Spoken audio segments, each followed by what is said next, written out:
Hola alumnos, me da mucho gusto trabajar con ustedes el día de hoy. El tema de la unidad número 1, las grandes doctrinas filosóficas de la asignatura Teorías Educativas Contemporáneas. Para empezar, vemos que tenemos varios subtemas. El primero es el materialismo, el realismo, idealismo, empirismo, positivismo, fenomenología y la filosofía del lenguaje.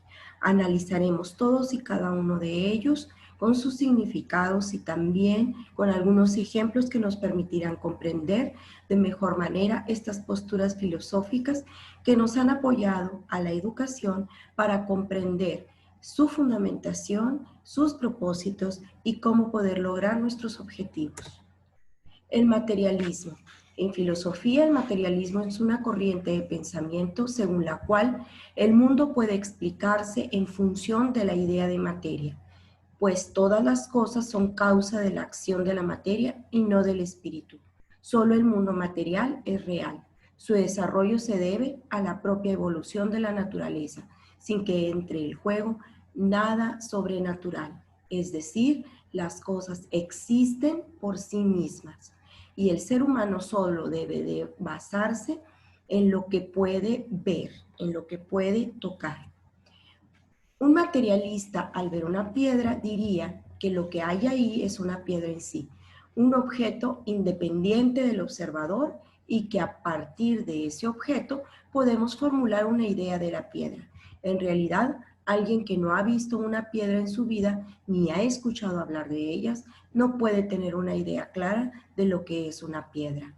Para el materialista, en este momento, al estar escuchando esa sola palabra, piedra, se está viniendo a nuestra mente diferentes formas de este objeto. Aquí mostramos tres.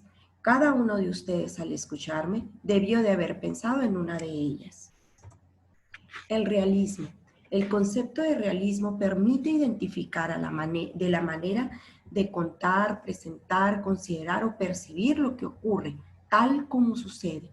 A raíz de esto se puede decir que la postura realista tiene la particularidad de evitar exageraciones, solo narra los acontecimientos concretos. Hablar, describir, representar de manera fiel y precisa el mundo exterior, la realidad más inmediata del que habla. Por ejemplo, los cambios sociales, la crítica a la sociedad, etc. El realismo pretende, pues, decir con exactitud lo que el sujeto observa, con lo que está interactuando, sin que haya ninguna interpretación de por medio a través de su paquete cognitivo, social o cultural. Entre las características generales del realismo destacan la búsqueda por la reproducción de la forma más exacta posible de la realidad y los problemas que enfrentan las personas, centrado en el hombre.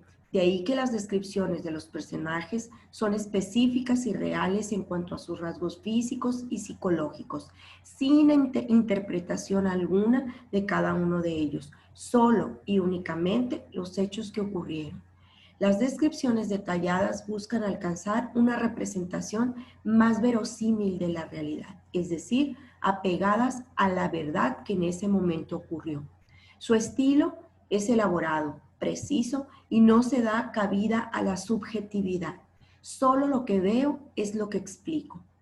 Tiene un carácter histórico porque expone los diferentes acontecimientos y problemas individuales, sociales e incluso políticos de un momento en específico. Por eso es que se apega a las ciencias sociales. Sostiene con argumentos la existencia de un mundo real, independiente del pensamiento y de la experiencia, pero no afirma que percibimos el mundo tal como es en realidad.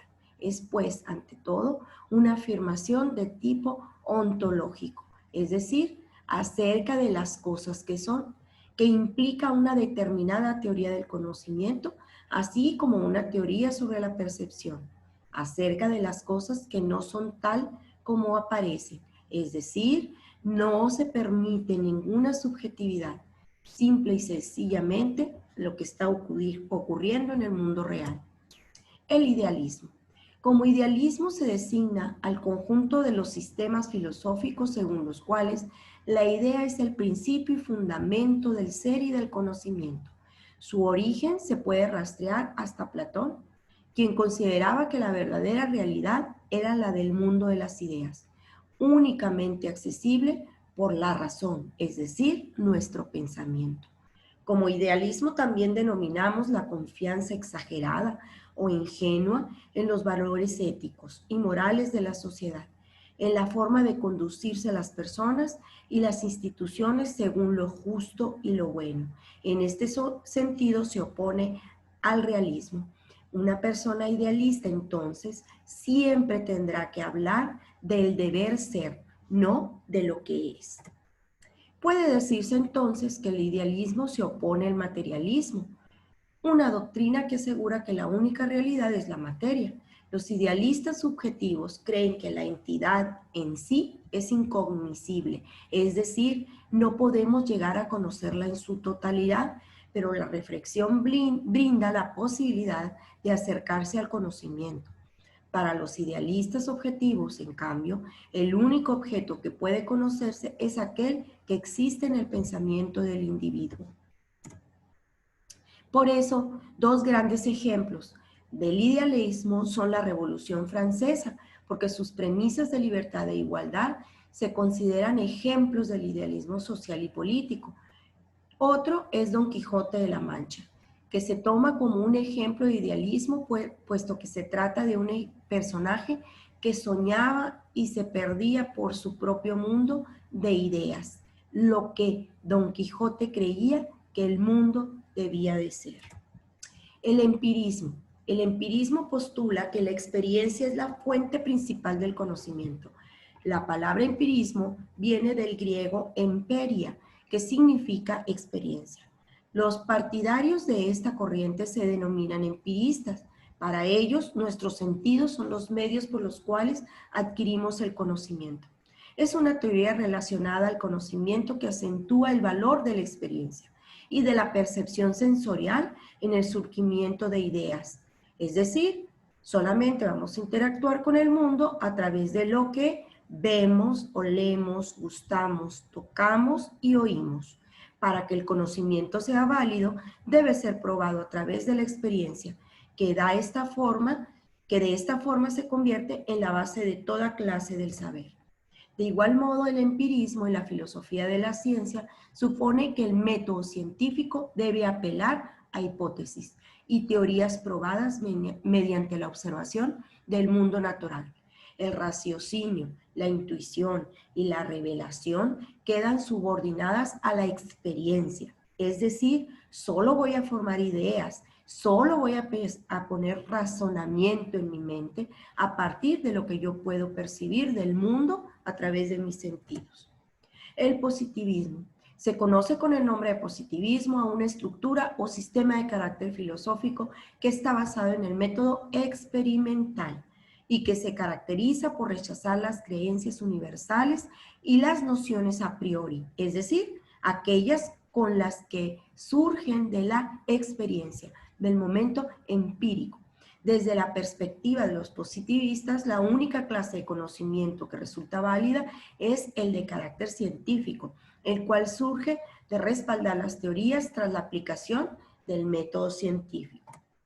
Un ejemplo del pensamiento positivista es la exclusión de todo argumento o creencia religiosa o metafísica, por ser una muestra de lo que no encaja en la filosofía, como puede ser la práctica del ateísmo, sustentada en la difusión de las teorías científicas. Un buen ejemplo es que el mundo lo debemos explicar desde el método científico a través de experimentos que se puedan repetir una y otra vez y por lo tanto ser consistentes en cuanto a sus esquemas de conocimiento.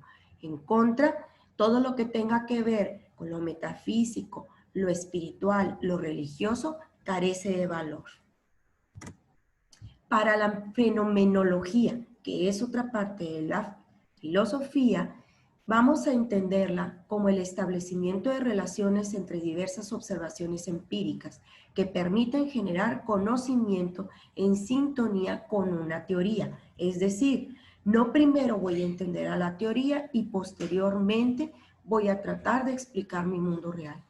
Un estudio fenomenológico es un estudio que trata de comprender las percepciones de la gente, las perspectivas, las interpretaciones de una situación particular o un fenómeno.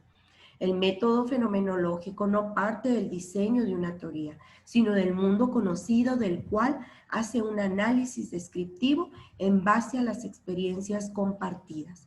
Hay una científica de la psicología que es la doctora Teresa Garduño. Ella es mexicana y ella tiene una expresión muy particular para hacernos entender lo fenomenológico. Menciona que las teorías son como gafas o lentes que nos permiten ver nuestras realidades y que estas las vamos a utilizar de diferente manera para comprender estos fenómenos. No entender a la teoría para entender a un fenómeno, sino que el fenómeno se tiene que describir con algún paquete de cuestiones científicas. Así vemos este esquema, en donde dice que el método fenomenológico es el estudio de los fenómenos tal como son experimentados, vividos y percibidos por el hombre. De ahí se desprenden tres situaciones importantes.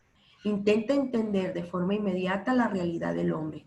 Intenta ver las cosas desde el punto de vista de otras personas, pero también se abstiene de formular juicios de cualquier tipo que conciernan a la realidad objetiva y que rebasen los límites de la experiencia pura, porque es un método descriptivo, reflexivo y de exigente rigor científico.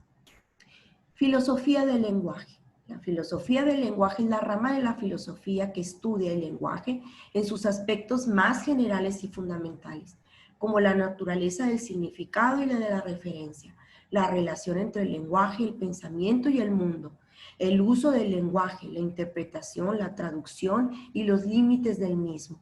En resumen, la filosofía del lenguaje toma en consideración tres realidades básicas fundamentales: los hablantes, el lenguaje y el mundo. Su objetivo final es clarificar la relación que existe entre ellos y se parece mucho a lo que nosotros conocemos como el esquema de la comunicación, el que habla el mensaje y el que recibe.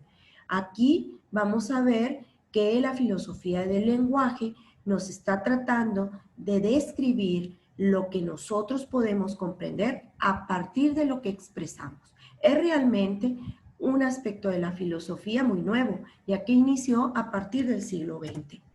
De los temas preferidos por la filosofía del lenguaje, merecen ser destacados el estudio del origen del lenguaje, es decir, cómo surgen las palabras y por qué las asociamos a los objetos, la simbolización del lenguaje, es decir, el lenguaje artificial. Así quienes han ido a la Ciudad de México y han paseado en metro podrán ver cómo hay símbolos que nos van diciendo con dibujos en dónde deben de bajar según la estación, el nombre y la relación con el dibujo de su propio nombre.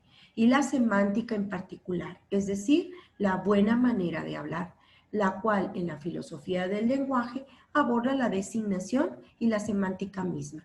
El ejemplo más perfecto es el siguiente: perro es una palabra, pero que puede llevarnos a varios significados. Algunos de nosotros al escucharla pensamos en un perro, un animal de cuatro patas, con orejas, hocico y quizás el mejor amigo de alguno de ustedes. Pero otros recordamos a una mala persona porque asociamos con determinadas acciones feroces de un animal denominado perro. Pero también hay alguien, y sobre todo las nuevas generaciones como ustedes, que lo pueden asociar con algo muy de moda. Y la frase es: está muy perrón. Muchas gracias por haber escuchado esta parte tan importante de la unidad número 1. Ahora ustedes tendrán que ponerse a trabajar e investigar más para hacer el trabajo que hoy nos corresponde.